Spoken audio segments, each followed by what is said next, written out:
ஆமா ஆமா என்ன பண்ற? ஐயோ ஏங்க இங்க வாங்க வாங்க மனோஜ் இங்க வாங்க. என்ன பண்ற? வா எதுக்கு இப்படி பண்ணிட்டு இருக்கா? தெரியல அங்கிள், பால் கேட்டாரு கொண்டு வந்து கொடுத்தேன். அந்த பாட்டில் ஊத்தி குடிச்சிட்டு இருக்காரு. நான் வரும்போது இவ தொட்டு கட்டிட்டு இருந்தாரு. ஏங்க ஒருவேளை எனக்கு மனசு ஏதாவது பாதிச்சிருக்குமோ? ஏய் என்னடி என் பையன் பைத்தியங்கறியா? ஆதி அவர் பண்ணது பார்த்தா அப்படிதானே இருக்கு. ஏங்க என் பையன் இவரை என்னமோ பண்ணிட்டா. இவ்வளவு நாள் இவனுக்கு ஏதோ ஆயிடுச்சு. ஏய் என் பையன் என்ன பண்ண? உன் பக்கம் வரணும்னு ஏதாவது வசி வச்சியா? ஆண்டி இருப்பி பண்றதுக்கு என்னைய சொல்றீங்க? இவன் பண்ற பார்த்தா வசியம் பண்ண மாதிரி இல்ல, சூனியம் வச்ச மாதிரி இருக்குப்பா. மனோஜ் என்னடா இது, ஏன் இப்படி பண்ற?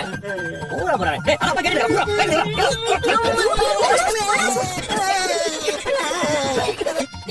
நெஞ்சு குழந்தை விட அதிகமா வேண்டாம், பேசி கொடுத்துக்கலாம்.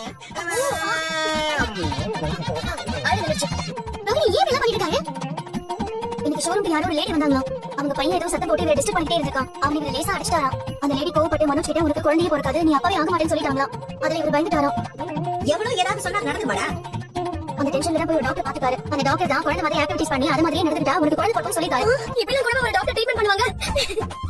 எந்த டாக்டர் இப்பெல்லாம் பண்ண சொல்ல மாட்டாங்க. இவன் தான் லூசுன்னு பார்த்தா அந்த டாக்டர் தான் நிஜமா லூசா இருப்பாங்களா? டேய் அவர் அப்படி இல்ல. அடே குழந்தை பேச ஆரம்பிச்சிச்சு. குழந்தை வளர்ந்துச்சு போல. டேய் அந்த டாக்டர் ரொம்ப சீனியர் டாக்டர், ரொம்ப எக்ஸ்பீரியன்ஸ் இருக்கிறவர். அவர் சொன்னா கரெக்டா தான் இருக்கும். அதான் நான் பண்ணிட்டு இருக்கேன். உலகத்துல எந்த டாக்டர் இப்படி பண்ண சொல்லுவாங்க? எனக்கு தெரிஞ்ச இப்படி ஒரு விஷயத்தை நான் கேள்விப்பட்டதில்ல. இருந்தா எனக்கு தூக்கம் வருது, தூங்க வரேன். டேய் என்னடா நீ இப்படி என் மானத்தை வாங்குறடா? தொட்டில ஆட்டி விடுமா?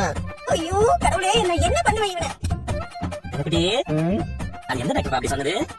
அது பெரிய டாக்டர். பெரிய டாக்டர்னா அவருக்கு பேரு சொல்லியா? கார்டு இருக்கு. டாக்டருக்கு ஃபோன் பண்ணிக்கிறேன். அம்மா தொட்டி அப்படி சொல்கிறேன். டாக்டரே பாக்கலப்பா. என்ன சொல்றேன்? அவர் போய் தான் போயிருக்கான். ஆனா அவரோட அப்பா இருக்கிறாரு. அவர் மனநல மாதிரி போய் போயிருக்காரு. அவர் டாக்டர் நினைச்சு போய் பாத்துட்டு இருக்கான். அவர் ஏதோ சொல்லி இருக்காரு. அதை கேட்டு நீங்க பைத்தியமா பண்ணிட்டு இருக்கான். இது டாக்டர் இல்லையா? என்ன உனக்கு சொன்ன புதிய கிடையாதா? அறிவு தான் எப்பலாம் பண்ண போறேன். அப்பா அவருடைய உடம்புக்குள்ள ஒரு சக்தியை ஏற்படுத்தும். அதான் அந்த டாக்டர் சிரிச்சுட்டே இருந்தாரா? அப்பவே எனக்கு டவுட் வந்துச்சு. அம்மா